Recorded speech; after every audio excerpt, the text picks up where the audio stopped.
You know that sick feeling you get when everything you thought was solid suddenly starts to wobble? That's exactly where Abi Webster finds herself next week. And I mean, really finds herself. Because this isn't just a secret slipping out. This is betrayal, lies, and dodgy garage dealings all stacked on top of a marriage already hanging by a thread.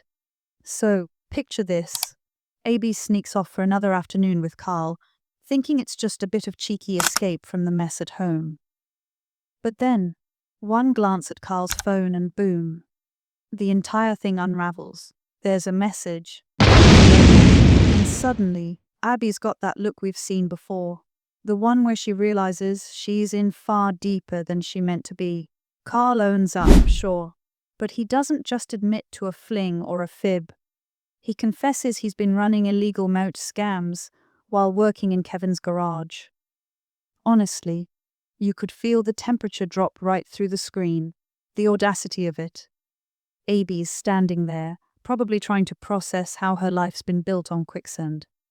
But here's where it gets even worse. Kevin knew. Kevin knew about the dodgy dealings and said nothing. Why? Because Carl agreed to keep quiet about Kevin's cancer, all clear in return. That's not just lying. That's emotional blackmail layered in guilt. It's twisted. It's heartbreaking. And it sets the whole week spinning. By the time Abby heads home, she's not just confused. She's furious, and rightly so.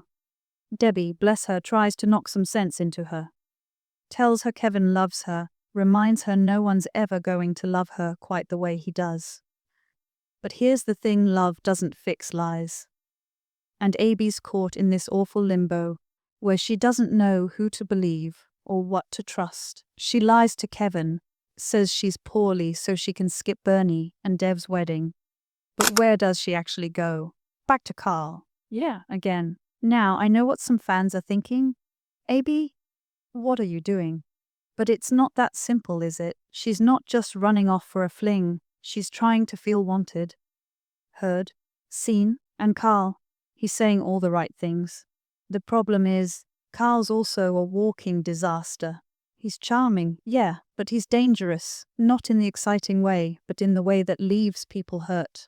Still, when he wraps her up in another embrace, Abby gives in. And the guilt, oh, it's there, she admits it. She knows she's crossing lines, but she does it anyway. Then Kevin comes home, all excited, full of holiday plans, and finds Abby looking like she's off to the Ritz, not curled up poorly on the sofa. You could cut the tension with a bread knife. She's caught nearly, and that split second where he hesitates, where she scrambles, it's some of the best understated acting we've seen from them in ages. Now here's the bit that got me. Abby sneaks off to the ginnel. Yeah, that little spot behind the houses where secrets always seem to spill. And Carl's waiting for her, of course. This time he doesn't mess about. He says he wants them to work. Says it like it's simple, like wrecking a marriage, lying to your brother, and scamming customers is just something you brush off and start again from. But Abby, she grins. That grin told me everything. She's in. At least, emotionally. And I reckon this is the moment where she mentally checks out of her life with Kevin. Not officially, not out loud, but deep down where it counts. So, here's the question, how long can she live the lie? Because Kevin's not daft, Jack's not blind. And Carl, he's not going to play quiet forever. And you know what soaps do when someone's hiding an affair. It always comes out in the worst way possible.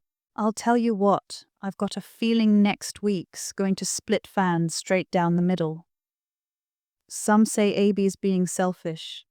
Some say Kevin brought it on himself. And others, like me, just feel sad watching this all fall apart. Because when Abby and Kevin were good, they were really good. Strong, messy, but real. Now, it's just heartbreak waiting to happen. But what do you think? Is Abby right to walk away?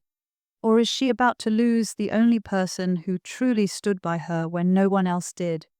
Let me know in the comments. I love hearing your takes, especially when you bring up old storylines I've forgotten about. And if you're new here or just enjoy a good Corrie chinwag, hit that like button, subscribe, and turn on the bell so you don't miss the next big twist. See you in the next one.